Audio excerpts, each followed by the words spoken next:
So hi guys, welcome to all electronic circuit repairing. Well, आप सभी लोगों को बहुत दिनों से इंतजार था कि सर इंडक्शन मोटर के ऊपर वीडियो बनाएं। सो गाइस, देख पा रहे होंगे ये मेरे सामने रखी है 2 एचपी की इंडक्शन मोटर। यह इंडक्शन मोटर में प्रॉब्लम यह था कि यह इंडक्शन बहुत स्लो घूमता था और यह इंडक्शन मोटर बहुत हाई एम्पियर करंट लेता था और कस्टमर का कहना था ये बहुत ज़्यादा हमिंग की आवाज़ देता था। सो गाइस, आज की वीडियो में हम इस मोटर को स्टेप बाय स्टेप रिपेयर करेंगे और किस तरह से रिपेयर करेंगे मैं आपको पूरी तरह से एक्सप्लेन करूंगा। सो गाइस, आप सभी लोगों से रिक्वेस्ट है कि जिन लोगों ने मेरे चैनल को सब्सक्राइब नहीं किया है तो प्लीज़ जो मेरे चैनल को सब्सक्राइब करके बेल आइकन जरूर दबा दें ताकि इस तरह की लेटेस्ट वीडियो आप तक हमेशा पहुंच रहे हैं। सो गाइस, वीडियो को स्टार्ट करते हैं। सो गाइस, जैसा कि आप देख पा रहे होंगे ये आपके सामने रखी है इंडक्शन मोटर। सो गाइस, इस इंडक्शन मोटर में प्रॉब्लम ये है कि जैसा कि मैंने आपको स्टार्टिंग में बताया, ये हाई एम्पियर लेता है। सो गाइस, हाई एम्पियर तब लेता है जब मोटर जल जाता है या कोई और भी कारण होता है। सो गाइस, काफ़ी सारे कारण है, लेकिन इस इंडक्शन मोटर के अंदर क्या कारण है मैं आपको बता देता हूँ। इस इंडक्शन के अंदर बहुत छोटा सा कारण है, मैं आपको दिखाता हूँ फॉल्ट क्या है।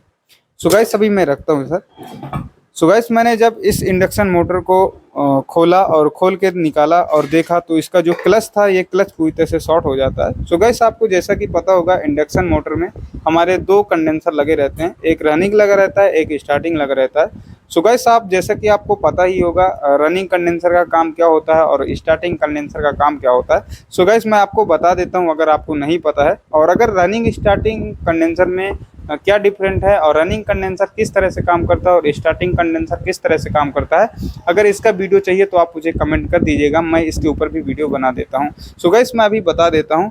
इस रनिंग कंडेंसर का काम जो होता है इसको रन करते रहना होता है, और जो स्टार्टिंग कंडेंसर का काम होता है स्टार्ट करके उसको, ये जो क्लच है जब स्पीड में होता है तो ये इसका कनेक्शन इधर से अलग हो जाता है और स्टार्टिंग कंडेंसर का काम बंद हो जाता है। सो गाइस, इसमें प्रॉब्लम ये हो गई थी कि ये जो हमारा क्लच है ये आपस में दोनों इसकी जो पॉइंट्स है ये आपस में चिपक गए हैं, और चिपकने के बाद क्या हुआ कि हमारा जो रनिंग कंडेंसर है वो भी चल रहा था और जो स्टार्टिंग कंडेंसर है वो भी चल रहा था। इस कारण से हमारी जो मोटर है काफ़ी हीट हो रही थी, काफ़ी ज़्यादा करंट ले रही थी। क्योंकि सो गाइस, जैसा कि आपको पता होगा कि जो हमारा स्टार्टिंग कंडेंसर होता है, जैसे हमारा स्टार्टिंग कंडेंसर इसमें रन करता है, रनिंग और स्टार्टिंग, तो काफ़ी ज़्यादा करंट लेती है। तो ऐसे में एक दिक्कत ऐसी हो सकती है, अगर हमारा जो स्टार्टिंग कंडेंसर है अगर वो कंटिन्यू चलता रहा तो जो हमारी मोटर की, इंडक्शन मोटर की जो स्टार्टिंग वायर है वो स्टार्टिंग वायर को भी जला सकता है, और डेफिनेटली जला सकता है, या तो जो हमारा कंडेंसर है स्टार्टिंग कंडेंसर वो फट सकता है और हमारी मोटर जल सकती है। तो बहुत सारे कारण होते हैं, लेकिन जो कुछ जानकार होते हैं काफ़ी दिनों से चलाते हैं तो वो जब मोटर गर्म होती है या मोटर बहुत ज़्यादा आवाज़ करती है तो पहचान जाते हैं। तो कस्टमर ऐसे करके लेके आया है, बाकी इसमें फॉल्ट यही था। अभी मैं इसको बताता हूँ इस क्लच को किस तरह से आपको लगाना है और क्लच को लगाने का क्या सही तरीका है, मैं वो भी आपको बताता हूँ। इसमें कि क्लच को किस तरह से लगाते हैं, बहुत सारे लोग ऐसे लगा देते हैं, क्लच को फिट करने में बहुत ज़्यादा तकलीफ होती है उनको। लेकिन इस वीडियो को आप अगर लास्ट तक देख लेते हैं, कृपया आप इसकी स्किप करके बिल्कुल ना देखिए, वरना आप कुछ भी नहीं समझ पाओगे। सो गाइस, मैं आपको स्टेप बाय स्टेप इसको बताऊंगा। सो गाइस, आपसे रिक्वेस्ट है कि आप लास्ट तक वीडियो को जरूर देखना। अभी क्लच को फिट करने के लिए हमारा जो क्लच है ये पुराना वाला क्लच, इसको मैं निकाल के बाहर कर देता हूँ। उसके लिए एक नया क्लच लेता हूँ। ये देख पा रहे होंगे ये मेरे पास नया क्लच है, और ये क्लच देख पा रहे होंगे काफ़ी अच्छी क्वालिटी का क्लच है। तो कोशिश करिए कभी भी अगर कस्टमर का आप काम करते हैं तो अच्छी क्वालिटी का क्लच डालने की कोशिश करिए। सो गाइस, अभी मैं इसमें से देख पा रहा हूँ 2 वायर जोड़ लिया है। आपको भी ऐसे ही करके कॉपर का वायर जोड़ लेना है। एल्युमिनियम का अगर वायर जोड़ते हैं तो काफ़ी ज़्यादा दिक्कत आपको आ सकती है। सो गाइस, इसमें आपको कॉपर का वायर जोड़ लेना है। हमने कॉपर की वायर इसमें जोड़ लिया है। अभी मैं इसको कट कर लेता हूँ इसके साइड से, क्योंकि मैंने इसमें जोड़ने के बाद इसको मैं यहाँ से कट कर लेता हूँ। अभी आप साइज के अनुसार आप इसको कट कर सकते हैं, जैसे कि मैंने कट कर दिया है। और इसके बाद गाइस क्या करना है, आपको इसके नाप का पेपर कट कर लेना है, क्योंकि अगर आप पेपर नहीं कट करते तो बहुत सारी मोटर्स में इधर गैप नहीं होता। गैप ना होने के कारण जो इसका पॉइंट्स है ये नीचे लड़ जाता है और मोटर में करंट आ सकता है। तो इससे आपको शॉर्ट लग सकता है, ये आपका कस्टमर को शॉर्ट लग सकता है, तो कोई भी खतरा हो सकता है। तो चीज़ों को ध्यान दे लेना है। लेकिन इस मोटर के अंदर काफ़ी गैप है, तो इस वजह से मैं इसमें ग्रीन पेपर शीट नहीं लगाऊंगा। बाकी इसके पीछे सेपरेटर ग्रीन पेपर शीट या वाइट पेपर शीट भी काट के लगा सकते हैं। अभी मैं इसको लगाने की कोशिश करता हूँ। अभी मैं इसको लगा रहा हूँ। देख पा रहे होंगे ये हमें 2 स्क्रू मिलते हैं। इसको लगाने का बहुत ही आसान तरीका है। बाकी कुछ लोग काफ़ी गलतियां करते थे जिस कारण से इनका क्लच सही से नहीं लगता और मोटर भी जल जाती है, काफ़ी सारी दिक्कत होती है। सो गाइस मैं इसको आपको बताता हूँ। ये मैंने इसमें टाइट कर दिया, अभी मैं पेचकस के थ्रू इसको टाइट कर दूंगा अच्छे से। कोशिश करना है आपको इसको अच्छे से ही टाइट करना है। मैंने इसको अच्छे से ही टाइट कर दिया है। अभी हम गाइस इसका देखते हैं इसके अंदर जो गैप है, क्या इसके अंदर गैप है या नहीं है। देख पा रहे होंगे, मैं आपको दिखा देता हूँ। देख पा रहा हूँ इसके अंदर गैप है। अब कर होता क्या है गाइस, जैसे हमारा मोटर के अंदर गवर्नर लगा रहता है रोटर में, ये देख पा रहे होंगे, ये गवर्नर है। और ये गवर्नर क्या करता है कि इसको ऐसे दबा देता है, तो ये जो हमारा पॉइंट है ये इससे जो है दब जाता है। और जब मोटर हमारी स्पीड में होती है तो ये जो हमारा गवर्नर है ये अंदर की ओर चला जाता है, तो ये वापस से ऐसे आ जाता है। तब जो हमारा स्टार्टिंग कंडेंसर है वो काम करना बंद करते हैं। सो गाइस इसके लिए मैं एक अलग से वीडियो बनाऊंगा कि हमारा क्लच और कैपेसिटर किस तरह से काम करते हैं और इनकी क्या टाइमिंग होती है। अगर ये वाला भी वीडियो चाहिए तो आप मुझे कमेंट कर सकते हैं, मैं इसके बारे में भी वीडियो बना दूंगा। सो गाइस अभी हम इसी को देखते हैं। अभी इसको किस तरह से फिट करना है मैं बता देता हूँ, इसका जो सही तरीका क्या है। सो गाइस इसका सही तरीका यही है। कुछ मिस्त्री जो क्या करते हैं कि ये जो इंडक्शन मोटर है, इस इंडक्शन मोटर के इसको पहले ये जो हमारा रोटर का पार्ट है आगे साइड से इसको लगा देते हैं, और जो इसका बैक साइड है ये हमारा पल्ला होता है जहाँ क्लच लगा है ऐसे ही लगा देते हैं। तो ऐसे में क्या होता है कि हमारा जो क्लच है, क्लच जब चलता है ये हमारा रोटर, तो हमारा गवर्नर आगे भी हो जाता है, लेकिन ये हमारा जो स्विच इसकी नहीं करती, इस कारण से इससे दिक्कत होती है। अभी मैं बताता हूँ इसका सही तरीका क्या है। सही तरीका ये है कि इसको ओपन करके ही आपको चेक करना होता है। अभी मैं इसको इसमें लगा देता हूं, क्योंकि मैंने इसको ओपन कर लिया है और स्टेटर मेरा इस साइड चला गया है और बाकी ये मेरे पास बचा है। तो पहले इससे मैं इसको किस तरह से टेस्ट करता हूं मैं आपको बताता हूं। सो गाइस इसको मुझे बाहर ही टेस्ट करना है कि ये जो हमारा क्लच है ये हमारा सही चलेगा या नहीं चलेगा। तो मैं क्या करता हूँ, इसका जो रोटर है और बैक पैनल है और उसका फ्रंट पैनल, बीच में रोटर और ये गवर्नर, ये क्लच लगा है। तो अभी मैं इसको सेट कर लेता हूँ बाहर ही और इसके बाद आपको बताता हूँ। सो गाइस देख पा रहे होंगे मैंने इसके बैक पैनल और फ्रंट पैनल को आपस में जो है अटैचमेंट कर लिया है। और इसके बाद मैं आपको दिखाता हूं नज़दीक से कि क्लच हमारा किस तरह से काम करता है और आपको स्टेप बाय स्टेप समझाता हूं। सो गाइस देखना, मैं बताता हूं किस तरह से हमारा क्लच काम करता है। सो गाइस मैंने कैमरे को नज़दीक ले लिया और देख पा रहे होंगे ये हमारा क्लच लगा है, ये गवर्नर लगा है। अब क्या होता है, क्या बेनिफिट होता है बाहर से टेस्ट करने का, यही एक बहुत अच्छा तरीका होता है। सो गाइस सब करना क्या होगा, ये जो क्या करता है, जब मोटर हमारा ये रोटर स्पीड से घूमता है तो ये गवर्नर आगे आ जाता है। जब ये गवर्नर आगे आ जाता है तो ये जो हमारा क्लिप लगी हुई है, देख पा रहे होंगे ये पॉइंट्स, जब ये हमारा गवर्नर आगे की ओर चला जाएगा ऐसे, तो ये क्लिप भी आगे की ओर चली जाएगी। जब गाइस इसमें क्या होगा कि ये जो हमारा पॉइंट दिख रहा है, जहां जैसे ये आगे की ओर जाती है ये गवर्नर आगे जाएगा तो ये क्लिप भी आगे जाएगी। जैसे ये क्लिप आगे गई तो यहाँ से जो ये पॉइंट है ये खुल जाता है। अब जैसे कि मैंने इसमें क्लच लगाया, क्लच लगाने के बाद ये सारी चीजें लगा दिया, फ्रंट पैनल बैक पैनल, और मोटर को अगर पूरी तरह से कस दिया होता तो गाइस देख पा रहे मैं इसको आगे करता हूँ, लेकिन यहाँ से देख पा रहे पॉइंट नहीं छूट रहा है।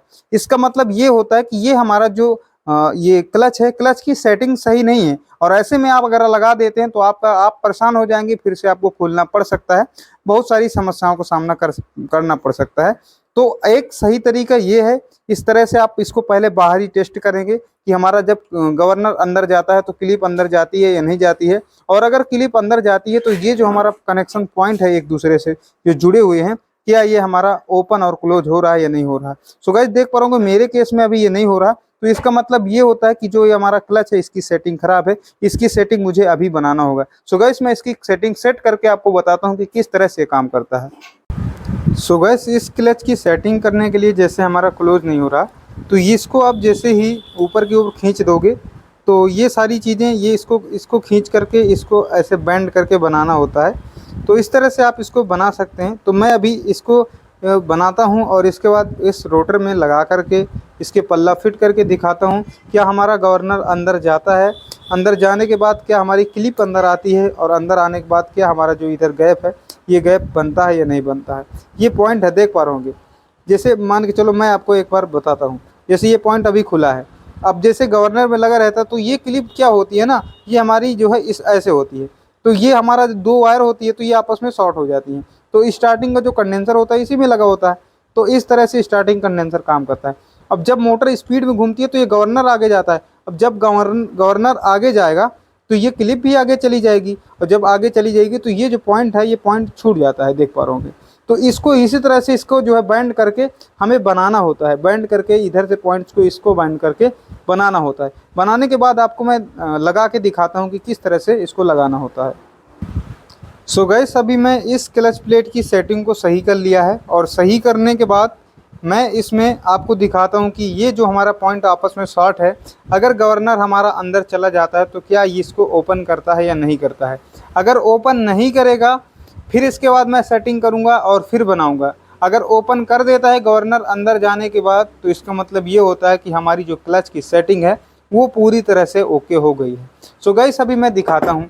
ये हमारा काला वाला गवर्नर हो गया, ये वाला जो अंदर है, और ये क्लिप लग गई क्लच की। तो क्लच की क्लिप अगर दबेगी तो दबेगी कि आप खुद सोचो, ये दब गई तो इसका ये, क्योंकि ये क्लिप यहाँ से जुड़ी हुई यहाँ तक आती है, ये नीचे वाले पॉइंट तक, तो ये जब दबेगी तो ये ऊपर उठेगी, और जब ये ऊपर उठेगी तो ये वाले पॉइंट में टच होगी। तो अगर ऐसा होता है तो मैं आपको दिखाता हूँ। ये हमारा गवर्नर है। गवर्नर को एक बार मैं क्योंकि मैं आपको बताता हूँ चलता कैसे है।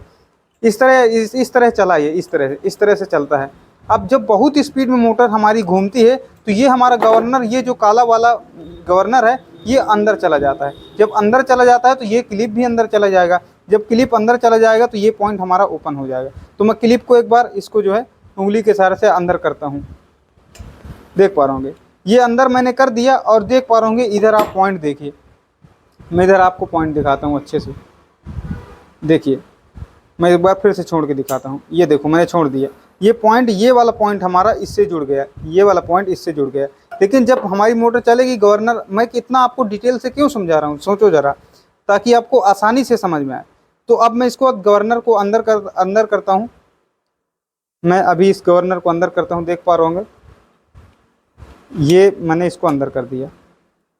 अंदर करने के बाद देख पा रहे होंगे ये पॉइंट हमारा, जो ये पॉइंट है देखो इसमें गैप हो गया इसमें, यानी कि जब ये हमारा मोटर चला तो हमारा स्टार्टिंग कंडेंसर इस तरह से काम करना बंद कर देता है, और ये बहुत जल्दी स्पीड में आ जाता है मोटर, तुरंत इसको जो है कट कर देता है और स्टार्टिंग कंडेंसर का काम करना बंद हो जाता है। तो देख पा रहे किस तरह से सेटिंग किया हमने। अब इसको मैं एक बार फिर छोड़ता हूँ, देख पा रहे जुड़ गया, फिर से ऊपर करता हूँ, छूट गया। तो देख पा रहे अब ये हमारा जो हमारा क्लच प्लेट है ये पूरी तरह से सही से काम कर रहा है।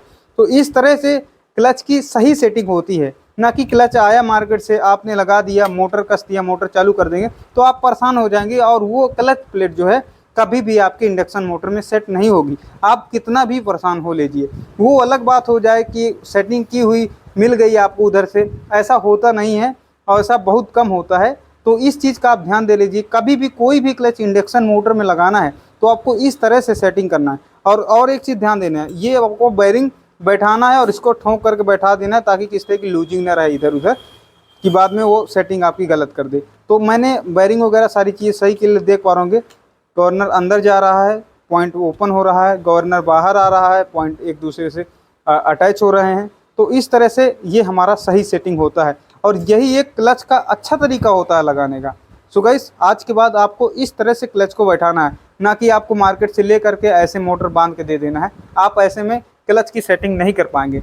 और ये जो मैंने सेटिंग आपको बताया ना, ये आपको लाइव सेटिंग मैंने दिखाया है कि इस तरह से काम करता है। अब इसके बाद अगर आप इसको मोटर में बांध देते हो ना, तो कभी भी आपको कोई दिक्कत देखने को नहीं मिलेगी, और ये आपकी मोटर का क्लच बहुत अच्छे से काम करेगा। सो गाइस, आज के लिए वीडियो में इतना ही। मिलता हूँ आपसे नेक्स्ट वीडियो में, तब तक के लिए बाय दोस्तों। प्लीज़ मेरे चैनल को सब्सक्राइब करके बेल आइकन जरूर दबा लीजिए, ताकि इस तरह की लेटेस्ट वीडियो आप तक हमेशा पहुँचती रहें।